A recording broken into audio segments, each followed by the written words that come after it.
আসসালামু আলাইকুম। সংবাদে আপনাদের সবাইকে স্বাগত জানাচ্ছি। আমি ফিরোজ তোহা। শুরুতেই সংবাদ শিরোনাম। জানিয়ে দেব এই মুহূর্তে হাতে থাকা সর্বশেষ আন্তর্জাতিক নিউজ। প্রথমেই থাকছে যুক্তরাষ্ট্র ও ইসরায়েলের হামলায় ইরানের আইআরজিসির গোয়েন্দা প্রধান নিহত।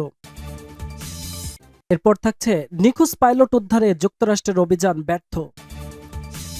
এবং সর্বশেষ জানিয়ে দেব বিশ্বজুড়ে শান্তির ডাক দিলেন পোপ চতুর্দশ লিও। শুনছিলেন সংবাদ শিরোনাম, এবার বিস্তারিত। তবে তার আগে অনুরোধ থাকবে, ভিডিওটি ভালো লাগলে লাইক কমেন্ট শেয়ার করে জানিয়ে দিন কোথা থেকে এবং কোন জেলা থেকে আপনি এই ভিডিওটি শুনছেন এবং দেখছেন। ইরানের ইসলামী বিপ্লবী গার্ড বাহিনীর গোয়েন্দা প্রধান মেজর জেনারেল সাইদ মাজিদ খাদেমি এক বিমান হামলায় নিহত হয়েছেন বলে জানিয়েছেন বাহিনীটি। কাতার ভিত্তিক সংবাদ মাধ্যম আল জাজিরা ও দ্য টাইমস অফ ইসরায়েল খবরটি নিশ্চিত করেছে।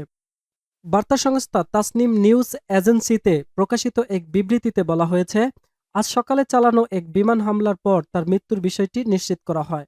আর বাহিনীটির এক বিবৃতিতে জানানো হয়েছে, আজ ভোরের দিকে আমেরিকান জায়ানিস্ট শত্রুর সন্ত্রাসী হামলায় তিনি নিহত হন।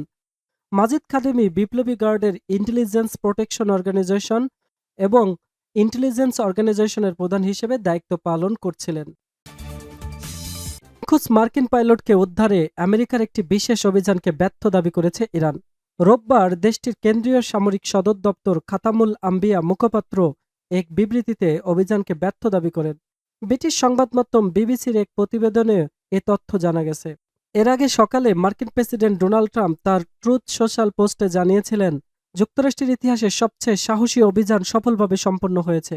ট্রাম্পের ওই দাবির পরই এই অভিযানকে ব্যর্থ দাবি করেন ইরান সরকার ও দেশটির গণমাধ্যম। ইরানের কেন্দ্রীয় সামরিক সদর দপ্তর খাতামুল আম্বিয়া মুখপাত্র জানান, ভূপাতিত বিমানের পাইলটকে উদ্ধারে মার্কিন বাহিনী মরিয়া হয়ে প্রচেষ্টা চালিয়েছে, কিন্তু আল্লাহর অশেষ কৃপায় ইরানি বাহিনীর প্রচেষ্টায় তা ব্যর্থ হয়েছে। এর আগে যুক্তরাষ্ট্র জানিয়েছে, এই অভিযানের সময় মার্কিন ও ইরানি সেনাদের মধ্যে গোলাগুলি হয়েছে। এদিকে ইরানের সামরিক বাহিনী দাবি করেছে, বিধ্বস্ত বিমানের পাইলটকে উদ্ধারের বিশেষ অভিযানের কথা পোস্ট করে যুক্তরাষ্ট্র তাদের পরাজয়ের ঢাকার চেষ্টা করছেন। ক্যাথলিক চার্চের প্রধান হিসেবে দায়িত্ব নেয়ার পর নিজের প্রথম ইস্টার সানডের বার্তায় বিশ্বজুড়ে শান্তি ও সংলাপের ডাক দিয়েছেন পোপ চতুর্দশ লিও।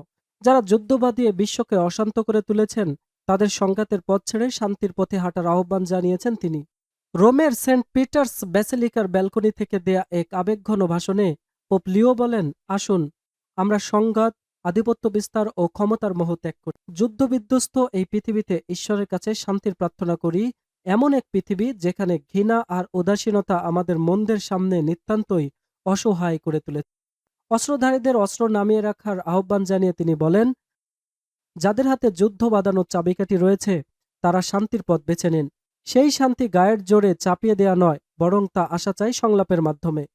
অন্যের উপর আধিপত্য বিস্তারের বাসনা থেকে নয়, বরং তাদের আপন করে নেয়ার মাধ্যমেই তা সম্ভব। সেন্ট পিটার্স স্কোয়ারে সমাবেত হাজারো পুণ্যার্থী পোপের এই বার্তা শোনেন।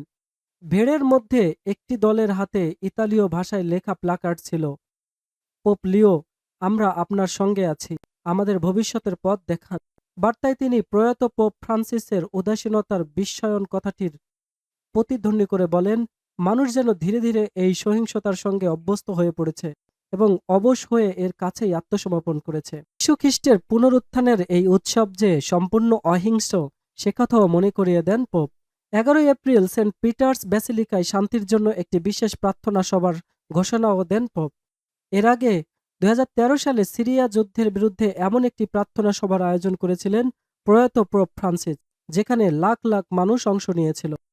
প্রথম মার্কিন বংশোদ্ভূত পোপ হিসেবে চতুর্দশ লিওর এই ইস্টার পালিত হচ্ছে মধ্যপ্রাচ্যের চলমান এক রক্তক্ষয়ী যুদ্ধের আবহে।